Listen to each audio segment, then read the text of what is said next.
LAFC는 지난 10월 19일 콜로라도를 상대로 정규 시즌 마지막 경기를 치렀습니다. 콜로라도의 홈구장인 딕 스포팅 구즈 파크는 로키 산맥 근처에 위치하고 있는데요. 그러다 보니 해발 고도가 무려 1600m에 달하는 MLS에서 가장 고지대 구장입니다. 그래서 이 동네에 있는 경기장들은 하나같이 다들 특이한 구석이 하나씩 있죠. 콜로라도의 메이저리그 구장인 쿠어스필드는 특유의 고지대 때문에 공이 잘 날아가서 홈런이 뻥뻥 터지는 타자 친화 구장이 됐고, 콜로라도 덴버에 위치한 NBA 구장에서도 홈팀의 승률이 극단적으로 높다고 합니다. 마찬가지로 MLS 팀인 콜로라도 역시 고지대에 위치한 홈구장의 이점을 제대로 받아서 원정 팀들을 애먹이기로 유명하고요. 그래서일까요? LAFC는 전반전 내내 공격을 하고도 결정적인 한 방을 만들어내지 못했습니다. 전반 40분 동안 슈팅을 10개나 때리고도 득점에 성공하지 못한 겁니다. 특히 통계 매체인 푸무에 따르면 LAFC는 이때까지 유력한 득점 기회인 빅찬스를 3번이나 만들고도 모두 놓쳐버렸죠. 답답한 흐름이 이어지던 전반 42분 콜로라도의 수비를 무너뜨린 건 손흥민이었습니다. 네, 손흥민이 폭발적인 스피드로 뒷공간을 파고들자 부한가가 수비수 너머로 절묘한 패스를 찔러줬고, 그때부터 손흥민의 원맨쇼가 시작되는데요. 손흥민은 자신을 막아선 콜로라도의 수비수를 헛다리 짚기 개인기 한 번으로 완벽히 따돌립니다. 상대 수비수는 아예 중심을 잃고 넘어져 버렸죠. 네. 그리고 이어진 강력한 왼발 슈팅은 골키퍼의 예상을 뛰어넘는 각도로 꽂히면서 순간 진짜 뇌정지를 오게 만든 듯 했습니다. 잠깐 동안 괴상한 자세로 몸이 굳어 있더라고요. 네. 손흥민의 득점은 단순한 선제골이 아니었습니다. 알고 보니까 이 골은 LAFC 구단 역사를 통틀어서 통산 500번째 득점이었던 겁니다. 뿐만 아니라 손흥민이 또 MLS 역사에 남을 신기록까지 하나 추가했다고 하네요.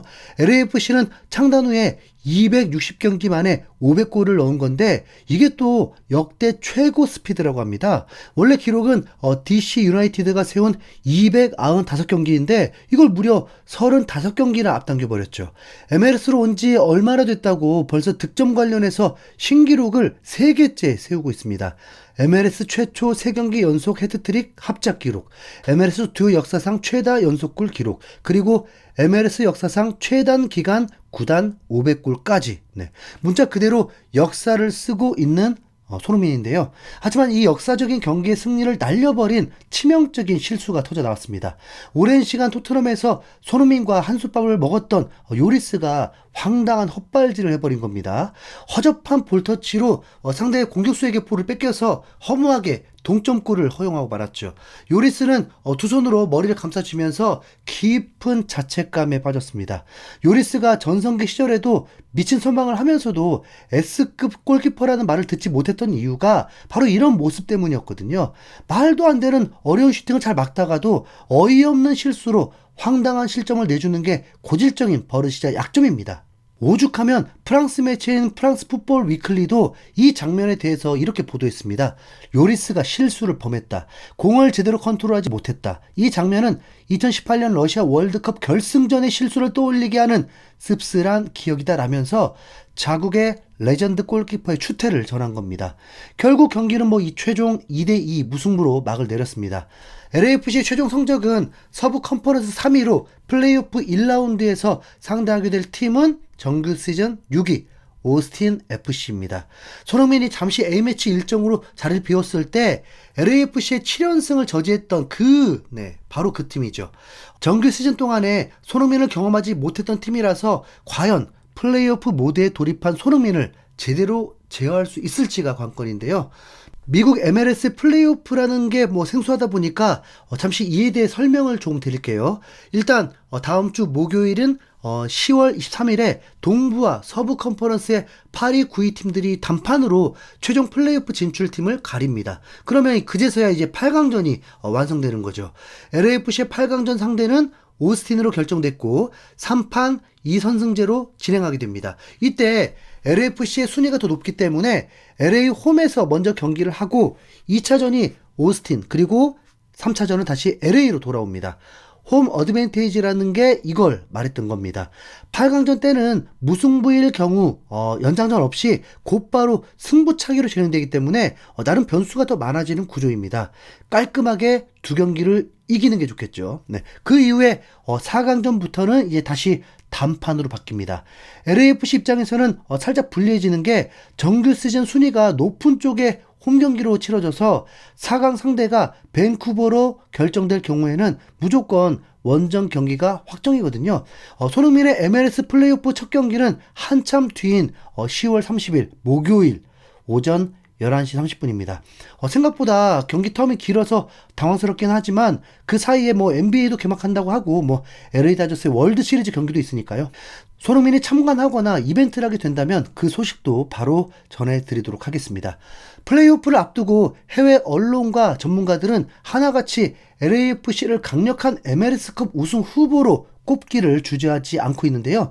이런 분석의 가장 확실한 근거는 당연하게도 바로 손흥민의 존재입니다. 영국의 공영방송 BBC는 손흥민의 영향력을 매우 높게 평가하면서 손흥민이 온 후 LAFC 팀워크는 더 좋아졌고 이런 활약으로 LAFC는 MLS컵 우승 후보로 떠올랐다라고 분석했습니다. 스포츠 전문 매체 디 애슬레틱도 마찬가지였죠. 미국 매체인 라스트 워드 온 스포츠는 손흥민이 서부 컨퍼런스를 지배하고 있다는 표현까지 서슴지 않았습니다. 리오넬 메시가 동부 컨퍼런스를 뒤흔드는 동안 손흥민이 서부를 지배했다. 손흥민의 빠른 발과 기술 그리고 창의성은 MLS 수비수가 감당하기엔 너무 힘들다. 손흥민이 온 후 LAFC는 MLS컵의 우승 후보로 떠올랐다. 10경기 9골 3도움을 올린 손흥민은 LAFC에서 가장 사랑받는 선수다 라면서 손흥민을 극찬했습니다. 한편 이처럼 뜨거운 가을을 보내고 있는 손흥민과 관련한 흥미로운 소식이 하나 있었죠. 바로 토트넘으로의 단기 임대 복귀설입니다. 최근 영국 매체 더선은 손흥민의 계약서에 특별한 조항이 있다고 보도했는데요. 손흥민의 계약서에 MLS 프리시즌 동안에 유럽 클럽으로 단기 임대를 떠날 수 있는 조항이 포함되어 있다라면서 내년 1월에 손흥민이 토트넘 유니폼을 입고 경기를 뛸 수도 있다는 추측을 내놨습니다. MLS는 2월 말에 개막해서 12월 초에 끝나는데 손흥민이 MLS컵에서 우승한다고 전제하면 다음 시즌까지 3개월이 남습니다. 이 기간에 유럽 리그는 한창 시즌 중이죠. 네. 과거 베컴이 LA 갤럭시 시절에 AC 밀란으로, 앙리가 뉴욕 레드불스에서 아스날로 임대를 갔던 그 실제 상황이 발생한 적이 있었다 보니까 미국 매체들이 은근히 이걸 기대하나 봅니다. 최종전 이후에 체른둘로 감독에게 직접 이에 대해서 질문을 해서 답변을 하는 일까지 있었거든요. 체른둘로 감독은 손흥민 토트넘 임대설에 대해서 사람들은 별의별 이야기를 다 한다. 그런 소문에 일일이 반응하지 않는다. 확실한 건 손흥민은 LAFC에 완전히 헌신적이라는 것이다 라면서 웬만하면 임대는 없을 거라는 뉘앙스였는데요. 감독의 말처럼 실현 가능성은 매우 낮습니다. 또 현실적으로 2026년 북중미 월드컵을 앞둔 손흥민이 굳이 무리한 일정을 소화할 이유가 없는 것도 매우 현실적인 분석이죠. 하지만 손흥민이 정말 MLS에서 우승을 한다면 그 이후에 한두 경기 정도는 다시 토트넘 소속으로 토트넘 유니폼을 입고 경기를 뛰는 것도 나쁘지 않을 수도 있다고 봅니다. 자, 최근 토트넘 공격이 매우 답답한데 손흥민이 있으면 얼마나 달라질지도 솔직히 꽤 궁금하긴 하고요. 네. 그렇지만 그 전에 MLS 먼저 우승해 놓고 그 다음에 생각해야 된다는 거. 손흥민의 토너먼트 2연속 우승을 기대하면서 이상 흰수염고래였습니다. 감사합니다.